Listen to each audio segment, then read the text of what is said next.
I'm going to teach you guys how to make your own summoner in tabs without using any mods whatsoever. So first things first, as you see here, we are in the unit creator. Go to stats, make the health at least 1000. For the size, you can just make it 1.1. Unit weight, I recommend going up to 10. Movement speed, we can just leave that as normal. Attack speed, we can also leave that, and damage we can also leave that as well too. I would like to design this unit, so I'll see you guys in just a moment.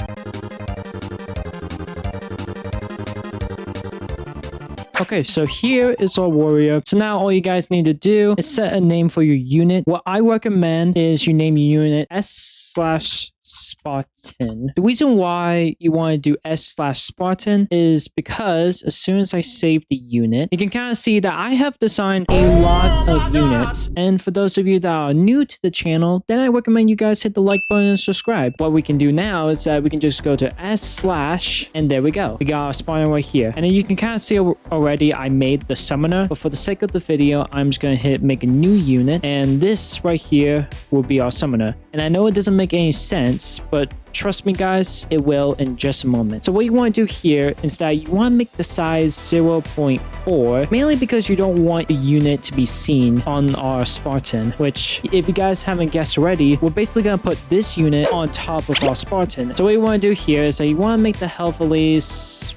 let's go to 350. Make the attack speed a little bit low because we don't want it to summon too much. Damage, we want to lower that down because otherwise that'll make the summoner a little bit too powerful. For weight, we're gonna leave it low because otherwise if you have too much weight on the unit, then it will cause the unit to kind of collapse on itself, and you guys don't want that. And now we're gonna put a ranged weapon on our unit. Personally, what I recommend is using the icicle throw, mainly because it takes a little while for it to reload, and it fires out more than one projectile, which makes it perfect. It doesn't fire out too much, but it fires out just enough for the unit to kind of summon. I recommend doing flintlock bullets, mainly because they're super hard to see, especially during battle. Now for special abilities, this is where the whole summoning custom units comes to play. What we're basically going to do is we're going to basically use the self-copy. And now what we'll just do is after I send the movement time to range and I test the unit out, you can kind of see the unit is actually cloning already. So now we're just going to save the unit, and then we're going to make a new unit again. So as for the fun unit, this will be the unit that you want your summoner to summon. So for example, I can do Stiffy right here. And what I'm simply going to do is I'm going to give it maybe a Spartan helmet and maybe do some like rugged clothes if I can find it. There we go. And then what I can also do is give it some weapon. For example, I can give it let's do a stick. A stick is like a lethal weapon.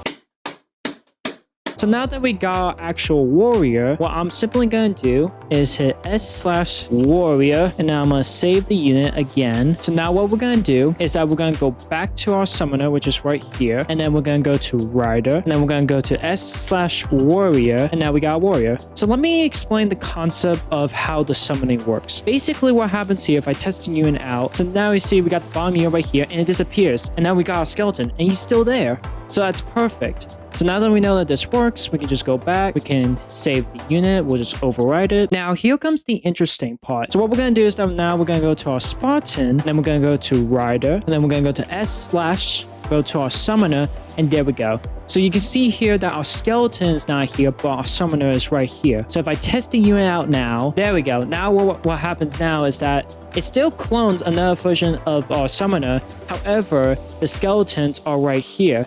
And you guys won't be able to actually see the skeletons on the Spartans. So it's perfect. And by the way, guys, this works on everything. However, the only problem with this is that you can see that our unit is for some reason floating up in the air, and you can't necessarily fix it unless you have mods.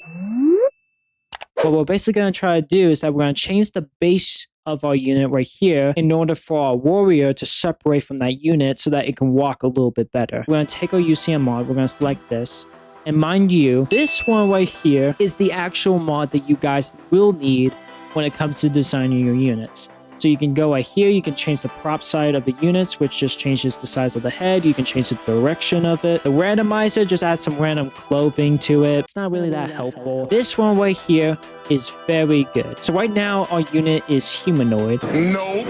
And if I select this, you can see that we have all the different types of base from the actual vanilla tabs. So what we're trying to find is we're trying to find the Banshee, which is right here. This right here is the Banshee base. This one right here, which is the torso, is the Templars Itch base. So we're going to go to humanoid upper body, and then we're going to hit update custom base. And now when I go to unit base, you can see that we have the humanoid upper body. So now when I select it, you can see now a unit went from having legs to having no legs. What we need to do is that we need to change the size of this unit to just normal. So that's fine right here. And then what I'm going to do is that I'm actually going to save the unit just so that we don't have to make the same changes again. Because weird enough, if you go back, you can kind of see it already has its legs back. So now what we're going to do is that we're going to go to add abilities and we're going to give it a super jump. But if you guys do want to add the halfling jump, then feel free. But I personally recommend doing the super jump. And I'm just going to test them out on one of my maps. I'm not testing in my ancient city map. Now, for those of you that have been watching the channel, this is a map that I haven't shown you guys, but I made this map a while back. Same thing as the volcano map, which I showed in my first ever video. But now, what we're going to do is that we're going to go to our testing faction. Here's our Spartan. We're going to put it right there. I'll pause it here. So, interesting enough, for some reason, what happens is that anytime your summoner summons your own custom units, it will only spawn in the area that you place it. So because I placed my spawns right here, this is where the skeleton and our summoner will actually spawn. However, for some reason, our summoner is not here. I think they're underneath. But now you can see here that oh wait, they're right there. Oh, I'm sorry. But you can see here, this was our summoner from one of our skeletons. And there's another one right there too. But our skeletons are completely separated from the summoner. So this will actually help with keeping your custom units on the ground. I hope you guys enjoyed the video. Leave a like and subscribe, and I'll see you guys in the next one. Bye-bye.